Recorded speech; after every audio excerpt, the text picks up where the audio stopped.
வணக்கம். சற்று முன் கிடைக்கப்பெற்ற மிக மிக முக்கியமான செய்தி ஒன்று வெளியாகியுள்ளது.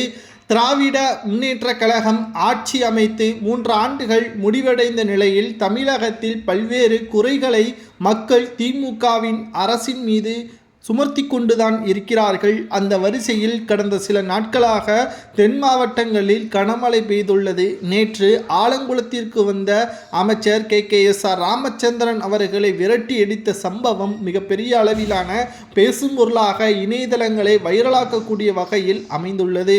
அமைச்சரின் செயல்பாடுகள் முற்றிலுமாக மோசமாக இருப்பதாகவும் உடனடியாக உங்களது பதவியை ராஜினாமா செய்யுங்கள் என்பதற்கேற்ப அப்பகுதி மக்கள் கூறியுள்ளனர்.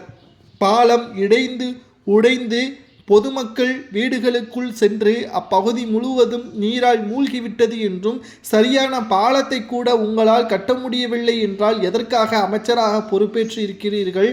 சரியான முறையில் டெண்டர்களை வழங்காமல் ஊழல் கிடைக்கக்கூடிய வகையிலான டெண்டர்களை வழங்கி அதன் மூலமாக பணம் சம்பாதிக்கக்கூடிய கூட்டமாகத்தான் திமுக இருக்கிறது என்றும் அப்பகுதி மக்கள் பேசிய வீடியோக்களும் இணையதளங்களில் வைரலாக பரவி வருகிறது. அமைச்சர் KKSR ராமச்சந்திரன் அவர்களை விரட்டி அடித்த சம்பவம் தமிழகம் முழுவதும் பரவலாக பேசப்பட்டு வருகிறது. மேலும் அவரது கார் கண்ணாடியும் உடைக்கப்பட்ட சம்பவம் அதிர்ச்சியை ஏற்படுத்தியுள்ளது.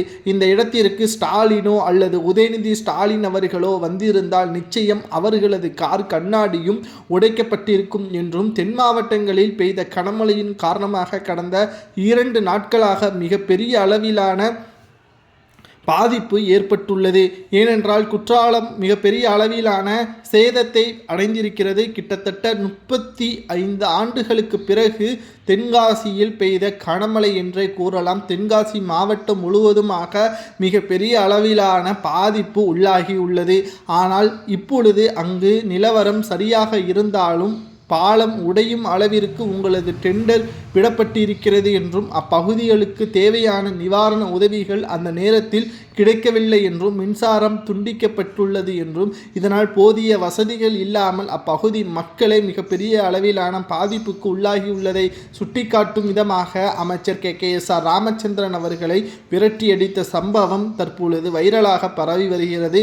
இது முற்றிலும் திமுகவை எதிர்க்கும் நோக்குடன் அமைந்திருப்பதாகவும், இனி வரக்கூடிய காலகட்டத்தில் திராவிட முன்னேற்ற கழகத்தின் ஆட்சி 2026இல் அமையாது என்ற தற்பொழுது செய்திகளும் கிடைக்கப்பெற்றுள்ளது. இது மிகப்பெரிய அளவிலான செய்தியாக பார்க்கப்படுகிறது. அமைச்சர் KKSR ராமச்சந்திரன் அவர்களது கார் கண்ணாடி உடைக்கப்பட்டது சரியா தவறா என்பதை கமெண்ட் வாயிலாக மறக்காமல் கூறுங்கள். நன்றி, வணக்கம், ஜெய் ஹிந்த்.